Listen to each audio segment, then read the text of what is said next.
신약성경 278페이지 고린도전서 12장 22절에서 31절까지 말씀입니다.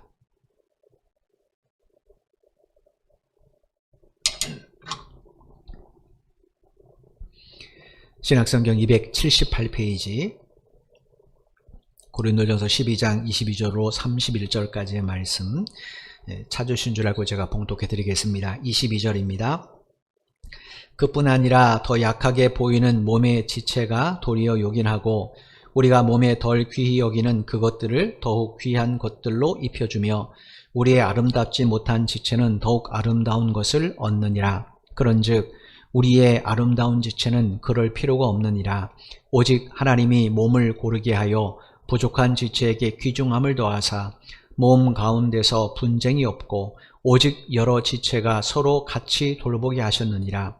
만일 한 지체가 고통을 받으면 모든 지체가 함께 고통을 받고 한 지체가 영광을 얻으면 모든 지체가 함께 즐거워하느니라. 너희는 그리스도의 몸이요 지체의 각 부분이라. 하나님이 교회 중에 몇을 세우셨으니 첫째는 사도요, 둘째는 선지자요, 셋째는 교사요, 그 다음은 능력을 행하는 자요, 그 다음은 병 고치는 은사와 서로 돕는 것과 다스리는 것과 각종 방언을 말하는 것이라.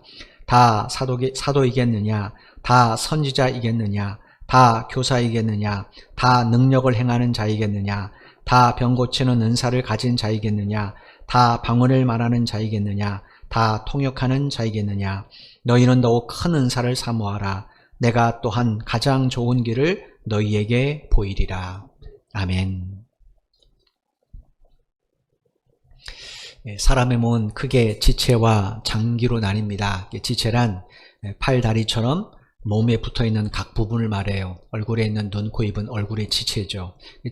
장기는 뭐냐면 사람의 몸 안에 있는 심장과 또 간과 같은 여러 기관들을 말합니다. 이런 기관들은 사람의 몸 안에 있기 때문에 이걸 내부장기라 이렇게 칭합니다. 그리고 이제 내부장기를 보호하는 피부를 가리켜서는 외부장기다 이렇게 불러요.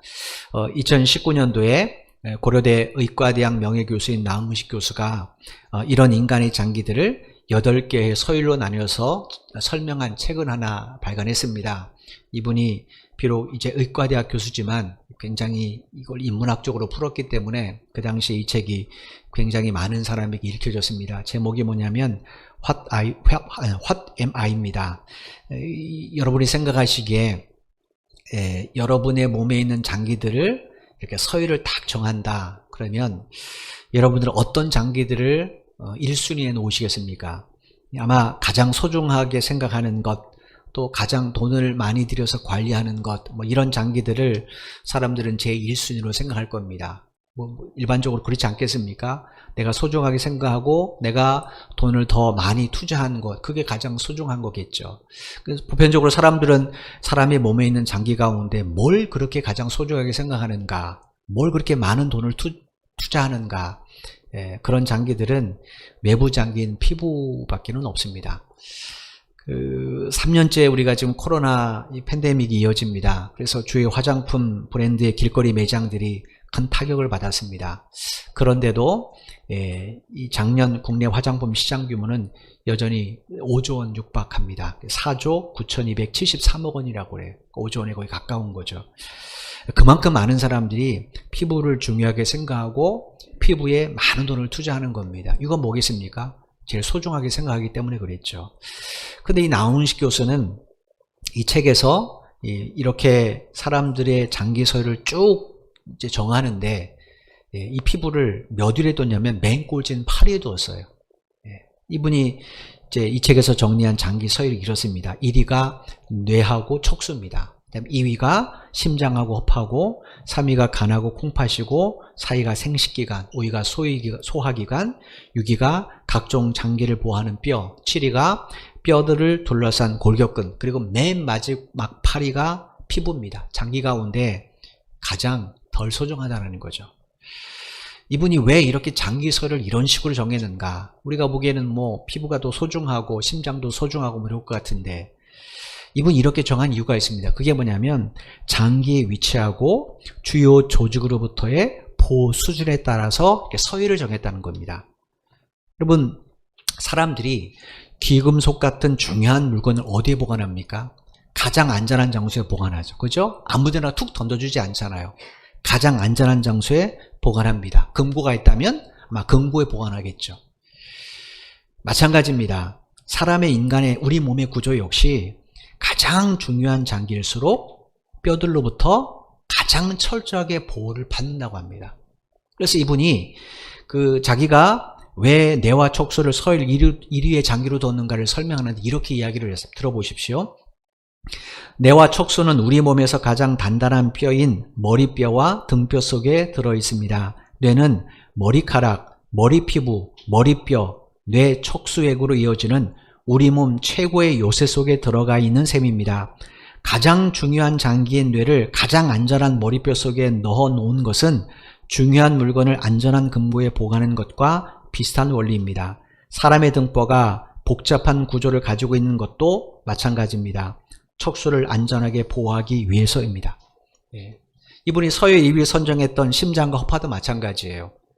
위치가 어디냐면 갈비뼈와 갈비살이 이루어진 흉곽 속에 이 심장과 허파가 있습니다. 그리고 허파는 아시는 것처럼 심방 주변을 둘러쌉니다. 심장의 충격을 좀 완화시켜주는 그런 작용을 하게 되죠. 그러니까 여러분 철저하게 가장 중요한 장기들은 보호를 받는 거예요. 여러분 생각해 보십시오. 하나님이 사람을 창조하실 때 왜 내부 장기들을 이런 위치에 있게 하셨는가? 그건 내부 장기들은 하나같이 스스로를 보호할 수 없는 그런 연약한 존재이기 때문에 그렇습니다. 우리의 뇌, 인간의 뇌, 심장, 허파, 간, 콩팥, 우리 소화기관 이런 거 보십시오. 외부의 공격을 전혀 막아낼 수 없을 정도로 굉장히 호술합니다. 그죠? 그런데 이런 장기들은 다 뭐와 연결되어 있는가? 우리의 생명하고 건강하고 직결되는 매우 중요한 겁니다. 따라서 하나님께서는 이런 인간을 창조하실 때 이걸 알기 때문에 튼튼한 뼈, 피부로 내부 장기들을 겹겹이 이렇게 보호케 하시는 거예요. 제가 왜 이 말씀을 드리는가? 오늘 본문 말씀은 사도 바울이 우리 몸에 붙어있는 지체에 이어서 우리가 지난주에는 사도 바울이 지체를 가지고 교회를 설명했잖아요. 오늘 본문은 이런 내부 장기를 비유로 교회를 설명하는 겁니다. 그러니까 여러분 지금 사도 바울이 고린서 12장부터 은사 이야기를 합니다. 13장 또 14장까지 이어지는데 왜 12장에서 은사를 이야기하는가? 은사가 이런 종류가 있대 그걸 설명하기 위함이 아닙니다. 사도 바울이 가장 중요하게 생각한 건 뭐냐면 왜 하나님께서 굳이 교회를 예수님의 몸으로 비유했냐는 거예요. 우리가 이걸 알아야 교회가 뭔지를 알 수 있습니다. 생각해 보시죠. 왜 하나님께서는 굳이 교회를 예수님의 몸으로 생각하겠는가? 물론 예수님의 몸을 통하여 교회가 탄생된 건 맞습니다. 그런데 하나님이 주님의 몸이라고 교회를 칭하신 데는 매우 중요한 의미가 있어요. 사도 바울은 이걸 설명하고 싶은 겁니다. 왜냐? 이걸 모르니까 고린도 교회 성도들이 서로 주인 노릇하는 거예요.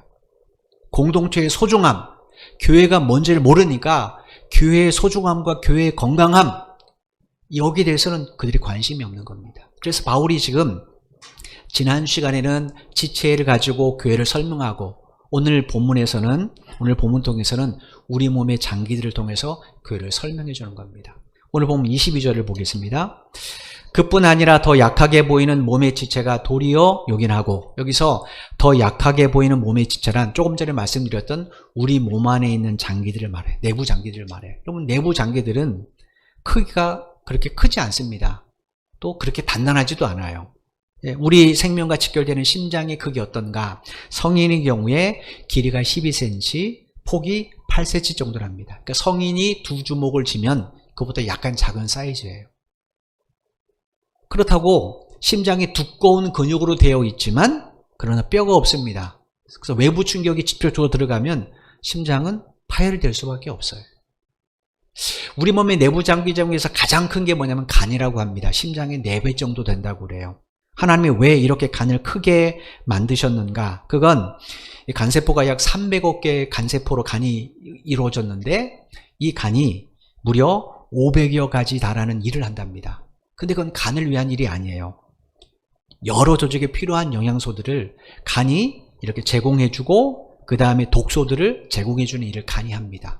간은 굉장히 많은 일을 해요. 그래서 간이 크게 하나님 만드셨어요. 그런데도 우리는 우리 몸 안에 있는 이 장기들이 구체적으로 뭘 하는지 잘 모릅니다. 심장 그러면 이렇게 피를 품어줘서 혈액 공급을 해주는 것, 뭐 간 그러면 뭐 독소 제거 뭐 이런 것만 알지 구체적으로 세밀하게 이것들이 무슨 일을 하는지는 우리는 잘 몰라요. 그런데 하나님 어떠십니까? 하나님 아십니다. 하나님 우리 인간에게 이 내부 장기가 얼마나 중요한지를 아세요. 그래서 하나님 어떻게 하셨는가? 인간을 창조하실 때 갈비뼈 같은 것들로 장기들을 철저하게 입혀줬다, 보호해줬다라는 거예요. 22절에서 우리가 몸에 덜 귀히 여기는 그것들을 더욱 귀한 것들로 입혀주셨다라는 것이 이런 내용입니다. 하나님께서 우리 몸에 연약한 장기들을 더 소중하고 귀하게 여기셔서 뼈나 피부 같은 걸로 겹겹이 덮여주셨다는 거예요. 23절, 24절 말씀입니다. 우리가 몸에 덜 귀히 여기는 그것들을 더욱 귀한 것들로 입혀주며 우리의 아름답지 못한 지체는 더욱 아름다운 것을 얻느니라. 그런즉 우리의 아름다운 지체는 그럴 필요가 없느니라. 오직 하나님이 몸을 고르게 하여 부족한 지체에게 귀중함을 더하사. 여기 우리말로 덜 귀히라고 번역된 이 헬라어는 중요하지 않은 괄시받는 이런 뜻입니다. 이런 우리 몸을 생각해 보십시오. 제가 조금 전에 우리 간이 몸을 위해서 500여 가지 달하는 일을 하는 매우 중요한 장기라고 말씀을 드렸어요. 근데 여러분의 간이 얼마나 소중한지 여러분 얼마큼이나 아십니까? 사람이 자기 간의 소중함을 안다면 과음이나 과로 같은 것으로 간을 혹사시키지는 않겠죠. 흔히 의사들이 간을 가리켜서 침묵의 장기라고 말합니다. 이유가 뭐냐면 간은 70% 이상이 파괴될 때까지 뚜렷한 증상이 나타나지 않는데요. 간에 이상 증상이 있으면 이미 간 기능이 70%가 파괴된 훼손된 겁니다. 그만큼 간은 모든 혹사를 묵묵히 견뎌내는 겁니다. 그런데 우리는 그런 간을 우리의 손이나 발처럼 그렇게 소중하게 생각하지 않아요. 그런데 하나님은 그렇지 않습니다. 하나님은 매우 소중하게 생각해요. 그래서 이 간을 어디에 둘 것인가 고민하시다가 우리 몸 안에 오른쪽 갈비뼈 안에 두시는 거예요. 뼈들로, 피부로 간을 보호하게 하시기 위해서 입혀주신 겁니다. 여러분, 우리 몸을 자세히 살펴보면요.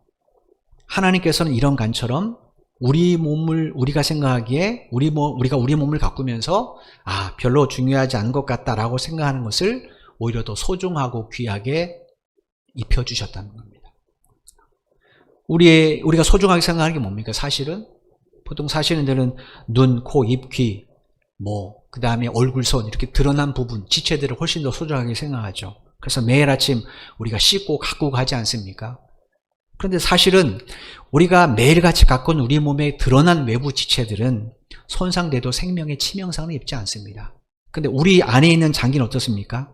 뇌나 심장이나 간 같은 것, 그것들은 손상되면 생명에 치명적입니다. 건강도 치명상을 입어요. 따라서 우리가 우리 몸에 제일 소중하게 생각해야 될 것이 뭔가? 우리 몸 안에 있는 장기입니다. 하나님은 이걸 아세요. 그래서 외부에 있는 지체와 달리 내부에 있는 장기들은 귀한 것으로 다 덮어주시는 거예요. 뇌는 머리뼈, 피부, 머리카락으로 덮어주시고 심장과 간은 갈비뼈나 피부로 다 덮게 해주셨다는 거예요. 24절에서 사도 바울이 하나님께서 이렇게 하심으로 우리 몸을 어떻게 하셨다고 말했습니까? 고르게 하셨다고 기록이 되어 있어요. 여기 24절에서 고르게 하기가 무슨 뜻이냐면 여러 구성 요소들이 조화를 이루게끔 연합시켰다라는 거예요. 여러분, 우리 몸에 있는 모든 장기든 지체든 자기 자신을 위해서 일하는 것은 없습니다. 심장이 심장을 위해서 일합니까? 아니죠. 온 몸을 위해서 일합니다. 간도 마찬가지예요. 왜 간에서 500여 가지를 합니까? 자기 자신을 위해서요? 아닙니다. 온 몸을 위해서입니다. 우리에 있는 모든 몸에 그것이 장기든 지체든 사실은 우리 몸에 있는 모든 것들은 어떻게 하는가? 다 서로를 위해서 일합니다. 그래서 우리가 조화롭게 건강하게 살 수 있는 거예요. 지금 바울이 이야기하는 겁니다. 우리 몸은 본능적으로 이걸 알아요. 하나님이 창조 섭리를 압니다. 그래서 여러분, 만약에 오른팔이 아프다 그럼 어떻게 합니까? 왼팔을 중심으로 온 몸이 오른팔을 돌보듯이 서로가 서로 그 일을 대신합니다. 대신해요. 하나님께서 교회를 왜 예수님의 몸으로 비유했는가? 이런 이유 때문에 그렇습니다. 서로가 서로에게 중요한 존재임을 알려주시기 위해서 그래요. 25절 말씀 보겠습니다. 몸 가운데서 분쟁이 없고 오직 여러 지체가 서로 같이하여 돌보게 하셨느니라. 여러분, 건강한 몸은 분쟁이 없어요. 그죠? 왜냐? 서로가 서로를 돌보기 때문에 그렇습니다. 25절에서 우리말로 돌보게라고 번역된 헬라 의미가 뭐냐면 염려하다, 걱정하다라는 거예요. 우리 몸이 어디가 아픕니다. 그러면 그 아픈 곳만 고민합니까? 아니죠. 머리부터 시작해서 우리 온몸이 함께 염려해주고 함께 걱정해줍니다. 단순히 걱정만 하지 않아요. 구체적으로 어떻게 도울지를 고민하고 서로 아픈 곳이 할 일을 함께 해줍니다. 제가 일부에 또 말씀드렸는데 저는 오른손잡이입니다. 근데 제가 만약에 오른손을 크게 다쳐서 사용하지 못하게 됐다고 생각해 보십시오. 그러면 이 오른손이 하는 일을 아무것도 못할까요? 그렇지 않죠. 왼손이 그 일을 대신합니다. 그래서 옷을 입혀주기도 하고 얼굴도 씻겨줍니다. 근데 여러분, 왼손이 하는 거 얼마나 불편합니까? 서투르잖아요. 그죠? 그런데도 우리 몸은 다투지 않아요. 야, 왼손, 너 왜 그거밖에 못해? 너 그 정도밖에 안 돼? 왜 이것도 못해? 이렇게 비난하거나 핀잔 주지 않습니다. 그죠? 그 불편함을 온몸이 그대로 받아들여요. 그래서 왼손을 전혀 사용하지 않은 사람도 오른손 맞추면 왼손으로 음식을 먹기도 하고 또 오른손이 했던 일을 대신하기도 하는 겁니다. 하나님께서 우리를 주님의 몸된 교회로 부르셨어요. 이거 뭔가? 주님의 몸처럼, 우리의 몸처럼 서로가 서로를 돌보게 하시기 위해서 그렇습니다. 여러분, 우리 몸에 있는 모든 지체, 장기들, 역할, 기능 다 다릅니다. 똑같은 것도 없어요. 다 달라요.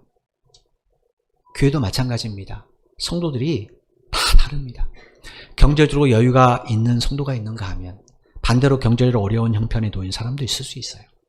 육체적으로 건강한 사람이 있는가 하면 또 여러 가지 질병 때문에 연약한 사람도 있을 수 있습니다. 예술적인 달란트를 받은 성도가 있는가 하면 기계를 잘 다루는 성도도 있습니다. 이렇게 다양한 사람을 하나님의 교회로 부르시는 거예요. 왜 부르셨는가? 25절에 보니까 서로 같이 돌보게 하시기 위해서입니다. 그럼 여러분, 나는 연약하니까 일방적으로 나는 도움만 받아야 돼 라고 생각하는 것은 옳지 않죠. 그죠? 교회 안에서는 내가 다른 성도들을 위해서 할 수 있는 일들을 찾아야 됩니다. 그래야 그 교회가 건강해지는 거예요. 여러분, 한번 한 주간 동안 생각해 보시죠. 나는 교회를 위해서 뭘 할 수 있지? 나는 다른 성도들을 위해서 뭘 할 수 있지? 한번 고민해 보십시오. 예를 들어서 새벽에, 지금 새벽 기도는 어쩔 수 없이 중단되지만 저는 나와서 계속 기도합니다. 새벽에 조금 일찍 일어나서 교회 와서 교회와 성도를 위해서 기도해 주는 것, 혹은 뭐 낮에 좀 시간을 내서, 저녁에 시간을 내서 교회에서 기도하는 것, 저 정도 기도가 필요한데, 저 사람 아프다고 하는데, 저 사람 어렵다고 하는데 하고 와서 대신 기도해 주는 것, 충분히 우리가 할 수 있는 일이잖아요. 그죠? 또 교회 홈페이지 기도방에 그 가정을 위한 기도 제목이 매주 올라갑니다. 제가 일부 예배 때 그런 얘기 드렸어요. 예. 기도하겠습니다. 7글자잖아요. 이거 써줄 수 있잖아요. 저는 저희 가정 기도 주간에 굉장히 우리 가족들은 은혜를 많이 받습니다. 그래서 저는 기도문이 올라오면 거기다가 감사합니다, 감사합니다 댓글을 달아드려요. 왜냐하면 너무 감사하기 때문에. 그게 위로가 되고 그렇게 격려가 돼요. 아, 이분이 이렇게 나를 생각해 주는구나. 이분이 이렇게 나에게 관심이 있구나. 여러분들 아마 가정 주간이 돼서 그 기도문을 읽어보시면 그런 기분이 동일하게 느끼실 겁니다. 우리가 몇 글자 적는 것 충분히 그 성도에게는 위로와 격려가 될 수 있어요. 그죠? 이런 것들 우리가 할 수 있는 일이잖아요. 여러분, 내가 하나님께서 이 교회 주님의 문득에 지체로 부르셨어요. 그리고 우리가 서로가 돌보기를 원하세요. 그러면 내가 할 수 있는 일은 무엇인가 한번 고민 좀 해볼 필요가 있죠. 그래야 그 교회가 건강해지는 거예요. 하나님은요, 우리에게 거창하게 서로가 서로를 위해 돌보라고 말씀하지 않았어요. 서로 염려해주고 걱정해주라는 거예요. 그게 돌보기라는 의미라고 말씀드렸잖아요. 그죠? 서로 아프면 아프니까 내가 기도해줄게 하고 말만 아니라 실제로 기도해주는 거죠. 또 돌봐주는 거죠. 그게 하나님께서 교회를 세우신 가장 중요한 목적 중에 하나이기도 하다라는 거예요. 26절 말씀을 보십시오.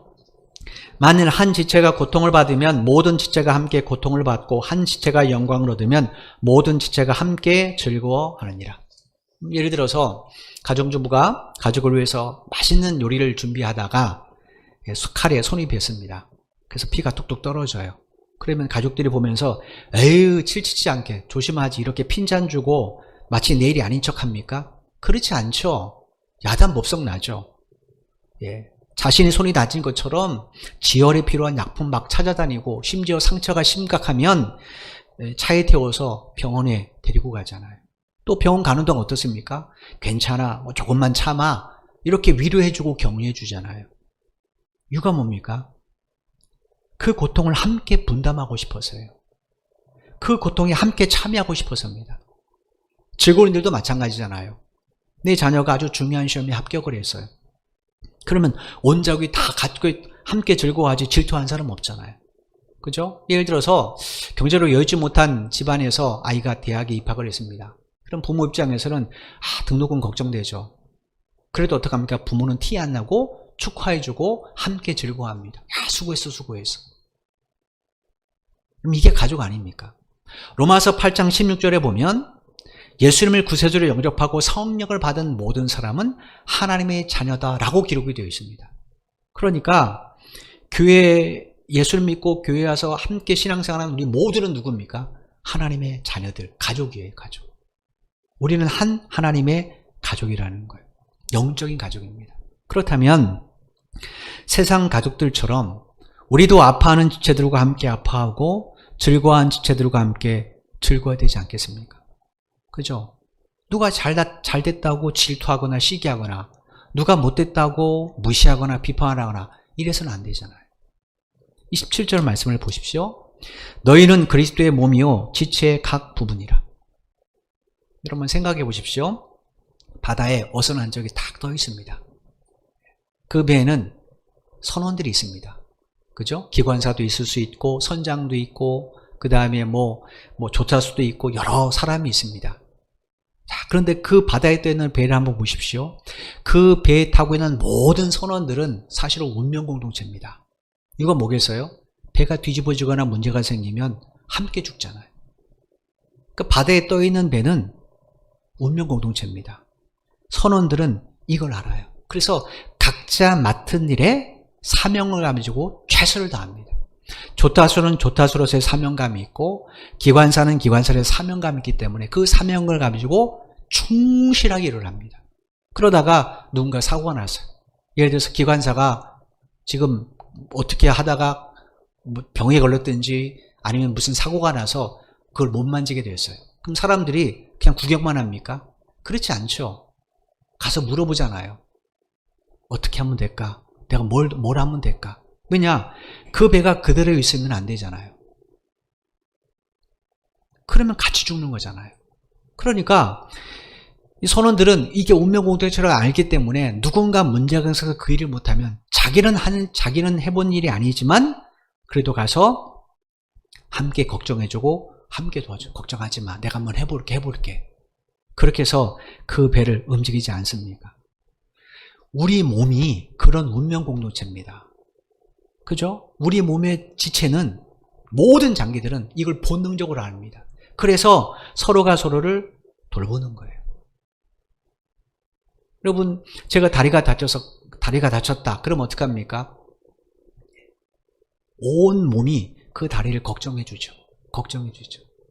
그래서 야, 왼다리 네가 좀 힘들지만 무게를 좀 감당해줘. 오른발이 지금 무게를 못 감당하니까 네가 대신 2배로 좀 고생을 해줘. 야, 손, 네가 목발이라도 해서 걸을 수 있도록 도와줘.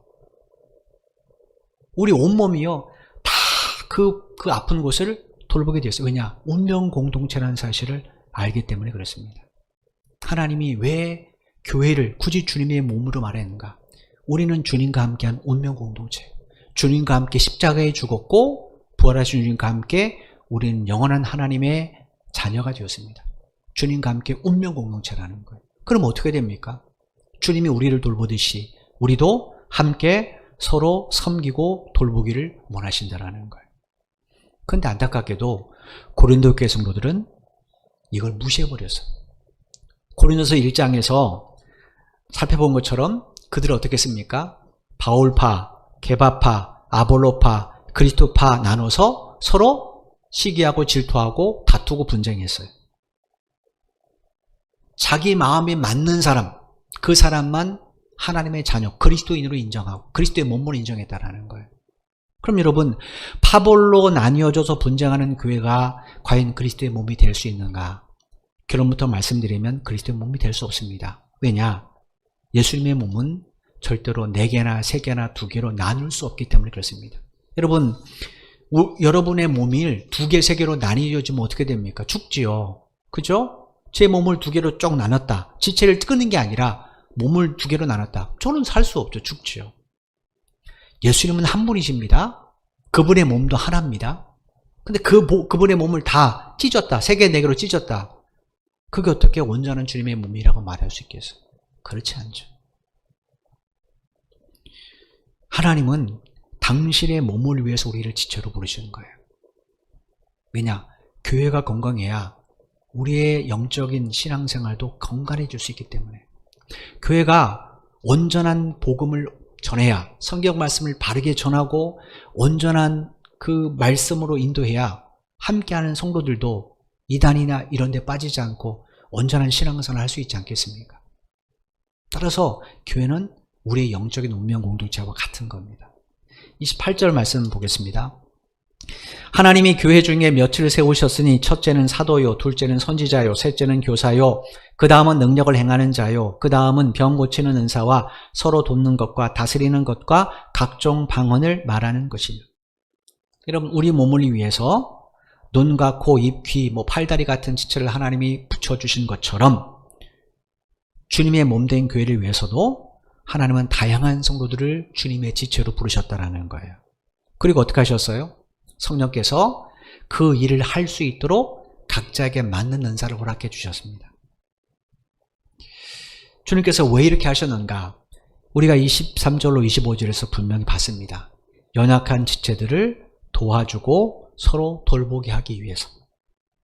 따라서 성령께서 주신 은사는 다 중요합니다.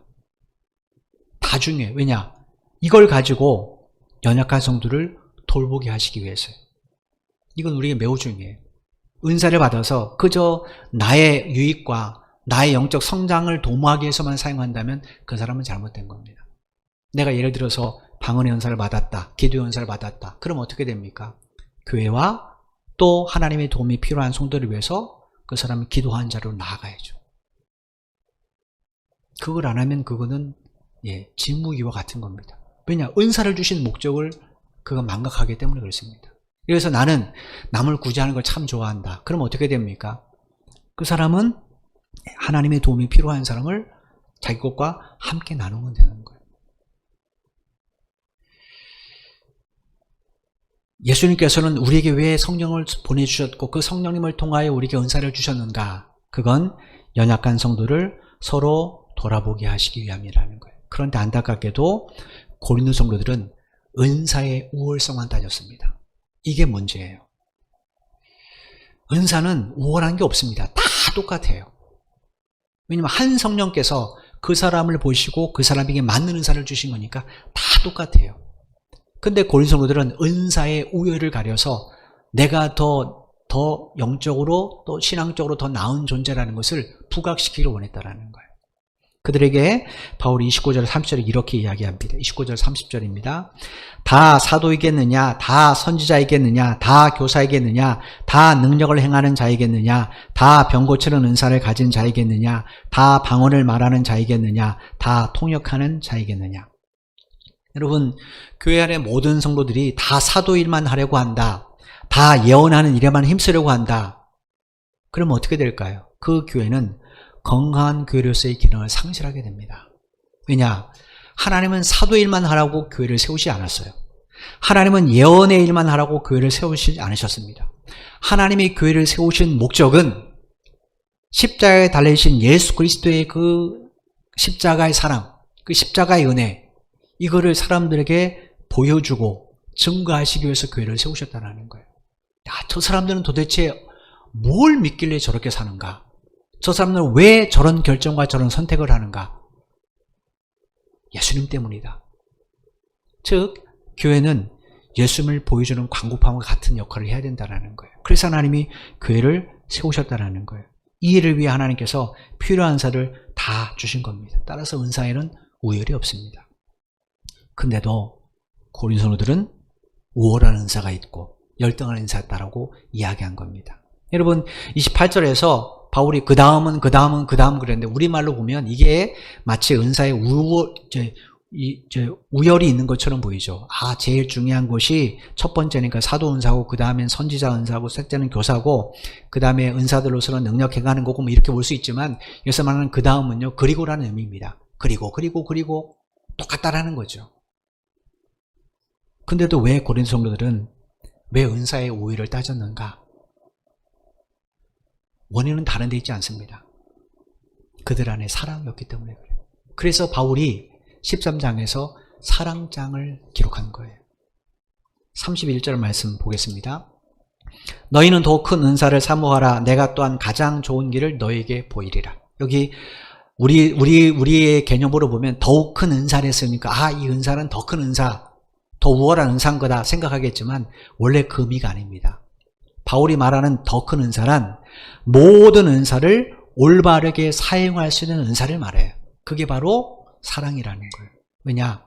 내 안에 사랑이 있어야만 그 사람을 서로 돌봐줄 수 있기 때문에 그렇습니다. 여러분 생각해 보십시오. 젊은 남녀가 서로 사랑해서 결혼을 했습니다. 어떡합니까? 서로 일하고 서로 열심히 해도 서로를 위해 살아가죠. 근데 그 부부가 안타깝게도 이혼을 했습니다. 그럼 어떻게 됩니까? 그럼 서로를 돌보는 일을 하지 않죠. 사랑만이 서로를 진실로 돌볼 수 있습니다. 부모가 자식을 위해서 헌신하는 이유가 뭡니까? 사랑 때문이죠. 그게 없으면 할 수 없는 거죠. 왜 지금 이 시대에 이렇게 부모와 자녀 간에 필연적인 범죄들이 많이 일어납니까? 사랑이 없기 때문에 그렇습니다. 사랑이 없으니까 부모라는 이름으로 자식을 짓밟고 자식도 분노하여 부모의 생명을 취하는 일이 실제로 발생하고 있지 않습니까? 이사야에서 뭐라고 말씀하셨어요? 마지막 때는 사랑이 다 식어진다는 거. 성경에서 말하는 사랑은 이기적인 사랑이 아닙니다. 철저하게 주님처럼 이타적인 사랑이에요. 사랑해야 내가 그 사람을 소중하게 생각하고 그 사람을 돌아볼 수 있는 겁니다. 여러분 25절에서 사도 바울이 왜 성령님께서 우리에게 은사를 주셨다고 말했어요? 서로 돌아보게 하시기 위해서. 여기서 매우 중요한 단어가 서로입니다. 서로예요. 한쪽만 일방적으로 염려하고 근심하는 거 아닙니다. 서로예요. 서로. 여러분이 저에게 우리 교육자들에게 기도 부탁을 했습니다.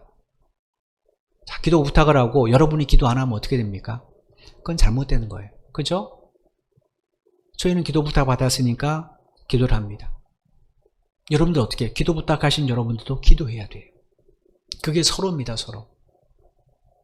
다른 사람에게는 나를 위해서 기도해줘 라고 말하고는 나는 거기서 전혀 기도하지 않는다. 그건 올바르지 않는 거예요. 교회에서 가장 중요한 것은 서로입니다. 서로. 왜냐? 운명 공동체이기 때문에. 사랑도 마찬가지. 예수님께서 마지막 만찬자리에서 제자들에게 세 계명을 주실 때 이렇게 말씀을 하셨어요. 요한복음 15장 12절입니다. 내 계명은 곧 내가 너희를 사랑한 것 같이 너희도 서로 사랑하라 하는 이것이니라. 여기서 중요한 것이 바로 서로입니다. 주님은 우리에게 어느 한 사람만 일방적으로 사랑하라고 하지 않았어요. 그죠? 서로입니다. 왜냐? 일방적으로 사랑하면 얼마 가지 않아 그 사랑은 지칩니다. 예수님 우리를 사랑하셨습니다. 그럼 우리도 어떻게 됩니까? 예수님 사랑해야죠. 하나님을 사랑하셨어요. 하나님을 어떻게 사랑하셨어요? 마음을 다하고 목숨을 다하고 뜻을 다하고 정성을 다해서 우리를 사랑하셨어요. 그래서 하나님 우리에게 뭐라고 말씀하세요? 너희들도 나를 그처럼 사랑하라고 말씀하시잖아요. 우리가 예수님 사랑하는 이유가 뭡니까? 예수님 우리를 사랑하셨기 때문이죠. 동일합니다. 사랑은 서로 하는 겁니다. 그렇지 않으면 그 사랑은 지속될 수가 없어요. 그럼 생각해 보십시오. 경제로 여유 있는 분들이 경제로 어려운 성도들에게 이렇게 사랑을 나눴습니다. 틀린 것 아니죠. 건강한 사람이 좀 병이 든 사람을 위해서 막 기도도 해주고 뭐도 사다 주면 사랑을 나눴습니다. 이거 잘못된 건 아니죠. 그런데 나는 가난하고 나는 약하니까 나는 무조건 사랑만 받아야 되고 나는 누군가의 관심을 받아야 돼 라고만 생각한다면 그 사람은 잘못된 겁니다. 내가 누군가의 사랑을 받았다면 나도 누군가를 사랑할 수 있어야 됩니다. 그죠? 예를 들어서 나에게 사랑의 은혜를 베푼 사람에서 기도해 주는 거, 이거 서로 사랑하는 거잖아요. 또 나의 도움이 필요한 사람에게 내가 함께 나누는 것, 이거 역시 사랑하는 거죠. 세상은 각자인지 모르겠지만 교회는 각자가 될 수 없습니다. 교회는 서로입니다. 서로가 돌봐야 되고 서로가 사랑해야 돼요. 그래야 그 교회가 건강한 교회입니다. 우리 몸의 지체가 서로 사랑하기 때문에 돌보는 것처럼 교회도 서로 그래야 건강한 우리 몸처럼 건강한 지체가 될 수가 있습니다. 하나님은 바로 이야기를 우리에게 들려주시는 거예요. 그럴 때만이 우리를 통하여 우리의 교회도, 우리의 가정도, 우리의 일터도 사랑의 열매가 맺어지는 공간이 될 수 있는 겁니다. 그 사랑에 하나님의 생명 역사가 반드시 함께하지 않겠습니까? 그 사랑의 열매를 통해 하나님의 놀라운 뜻이 이루어지지 않겠습니까? 하나님은 우리가 이런 교회가 되기를 원하시고 우리가 이런 성도가 되기를 원하십니다. 여러분, 한 주간 동안 여러분, 내가 교회를 위해서, 내가 다른 성도에서 무엇을 할까 기도하면서 한번 고민해 보십시오. 고민해 보십시오. 그럴 때만이 생각해 보십시오. 나는 내가 누구를 위해서 기도합니다. 우리 성도들은 모두 다 나를 위해서 기도해 줍니다. 그럼 이것만큼 든든하고 감사한 일이 어디 있겠습니까? 모든 성도들이 나를 위해서 기도해 준다. 나도 모든 성도들을 기도해 준다. 어찌 우리가 서로 사랑하며 관심이 없겠습니까? 일부 때도 그 얘기 말씀드렸지만 우리는요, 아는 것만큼 관심을 기울이고 아는 것만큼 확신이 생기게 되어 있습니다. 우리가 하나님이 누구신지를 정말로 바로 아는 데 힘쓰면 하나님을 바로 믿는 것에 나아갈 수밖에 없습니다. 예수님이 누구신지를 내가 정말로 바로 알면 내 인생의 우선순위나 가치관은 바뀔 수밖에 없습니다. 그죠? 우리가 하나님이 누군지 잘 몰라요. 예수님 누군지 잘 몰라요. 천국이 어떤 곳인지 잘 몰라요. 일제시대 때 왜 우리의 선조들이 그렇게 신세 참배에 거부하면서까지 목숨을 버리면서까지 믿음을 지켰는가? 천국이 얼마나 소중한지 알기 때문에 그래요. 그곳이 얼마나 복되고 그곳이 어떤 곳인지 알기 때문에 그렇습니다. 우리는 잘 몰라요. 그러니까 이 세상에 만족하는 겁니다. 하나라가 얼마나 존귀한지, 하나님이 얼마나 진짜 사랑이신지, 예수님이 어떤 분이신지를 우리가 바로 안다면 우리의 신앙생활은 달라질 수 있습니다. 우리가 왜 성도를 서로 사랑하지 못하는가? 원인은 다른지 않습니다. 그 사람에 대해서 알고 싶은 관심이 없기 때문에 그래요. 관심이 없으니까 그 사람의 형편도 그 사람의 기도의 제목도 모르는 거예요. 여러분, 관심을 가지십시오. 저는 이 가정 주간의 기도 제목을 보면서 그 가정의 기도 제목들을 보면서 그 가정의 상황들을 파악합니다. 지금 신방을 할 수 없으니까. 그래서 그걸 놓고 기도하는 거예요. 하나님 그 기도를 꼭 들어주시기를, 이 가정의 이 문제를 꼭 해결해 주시기를 기도하는 겁니다. 우리 모든 성도가 그렇게 기도한다면 하나님이 그 기도에 응답해 주지 않겠습니까? 이제 2020년들은 이런 사랑을 회복하는 우리 교회가 되었으면 참 좋겠습니다. 그냥 저기 덜렁하니 성기문 하나 되는 공동체라는 표만 턱 따랑 두지 마시고 저기에 여러분의 이름을 넣으시고 성도의 이름을 넣으시는 그런 삶을 사시기 바랍니다. 그러면 하나님께서 여러분을 통해 더 크신 일들, 더 놀라운 당신의 뜻을 반드시 이루어 가실 겁니다.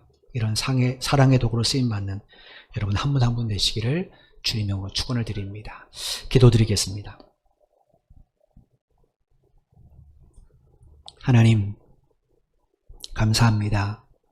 우리는 성경을 통해 우리가 어떻게 죄와 사망에서 구원받아서 영원한 생명을 얻고 하나님 나라에 가게 되었는지를 압니다.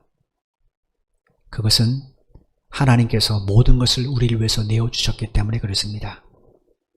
예수님께서 당신의 모든 것을 십자가를 통해 우리에게 내어주셨기 때문에 그렇습니다. 삼위일체 하나님의 이타적인 사랑 때문에 우리는 죄와 사망으로부터 구원받았고 우리는 영원한 하나님의 자녀가 되어서 영원한 하나님의 나라를 향하여 걸어가게 되었습니다. 그런 우리가 나밖에 모르는 이기적인 삶을 산다면 하나님의 이 크신 사랑을 우리가 어찌 다 알고 실천하는 사람이라 할 수 있겠습니까? 하나님, 우리를 긍휼히 여겨주시고 주께서 말씀하실 것처럼 내가 너희를 사랑한 것처럼 너희도 서로 사랑하라는 이 말씀의 의미를 마음에 깊이 새기는 우리 모두가 되게 하여 주옵소서. 우리가 좀 더 서로를 위하여 기도하고 서로를 위하여 관심을 갖는 그런 공동체가 되기를 원합니다. 주님의 주신 은사를 가지고 서로 돌아보며 사랑을 나누는 그런 공동체가 되기를 간절히 소원합니다. 그래서 하나님, 많은 사람들이 우리 교회를 보면서 하나님의 사랑과 예수님의 십자가를 목격할 수 있도록 도와주옵소서. 하나님, 이 시간에도 여러 가지 힘들고 어려운 성도들이 있습니다. 하나님, 저들의 어려운 상황들, 어려운 형편들 주님이 아십니다. 하나님, 불쌍히 여겨주시고 하나님의 긍휼을 허락하여 주옵소서. 그 문제들이 감사의 영으로 바뀌게 도와주시고 더 담대한 믿음을 허락해 주셔서 끝까지 믿음을 잘 이기고 이 어려움들을 이겨나갈 수 있도록 주께서 함께하여 주옵소서. 육신의 질병은 성도들도 있습니다. 하나님, 치료의 하나님께서 친히 돌봐주시기를 간절히 소원합니다. 건강이 매일매일 회복하게 도와주시고 하나님, 건강을 통해서도 더 하나님 앞에 영광 돌리는 삶을 살아가도록 은혜를 베풀어 주옵소서. 한 주간도 우리 모두 다 함께 서로를 위해서 기도하는 한 주간이 되길 원합니다. 우리가 함께 서로를 돌아보는 한 주간이 되길 원합니다. 주님, 우리를 그런 사랑의 도구로 사용해 주옵소서. 이 나라 임족을 볼 때마다 참 마음이 아픕니다. 하나님, 그저 나라를 위해서 비판하는 자들 되지 않게 하시고 이 나라를 위해서 기도하는 우리 모두가 되게 하여 주옵소서. 오미크론으로 인해서 얼마나 많은 사람들이 힘들고 어려운 일을 겪고 있습니까? 때로는 사랑하는 가족을 잃는 사람들도 있습니다. 하나님, 긍휼을 베풀어 주셔서 이 오미크론이 속히 정점을 찍고 내려올 수 있도록 도와주시고 다시 우리 일상이 회복되어서 건강한 하나님의 그 은혜를 나누는 이 나라가 될 수 있도록 도와주옵소서. 이를 위해서 쉬지 않고 기도하는 우리 모두가 되기를 원하오니 하나님, 우리를 긍휼히 여겨 주옵소서. 예수님의 이름으로 간절히 기도. 이제는 교회의 머리가 되신 우리 주 예수 그리스도의 크신 은혜와 독생자 예수 그리스도를 십자가에 내어 주신 가주를 사랑하신 아버지 하나님의 만극하신 사랑하심과 우리 속에 내주하셔서 감화, 감동, 교통 충만하게 하시는 성령의 역사하심이 서로 돌아보고 서로 사랑하라는 주의 말씀을 마음에 새기고 이 일 위에 하나님께 기도하며 실천하기를 원하는 사랑하는 모든 믿음의 형제 자매들의 발걸음 위에와 저들의 가정과 저들의 직장과 사업 위에 이 나라 이 민족과 우리 선교 제일교회 위에 지금부터 영원토록 함께 하시기를 간절히 축원하옵나이다. 아멘.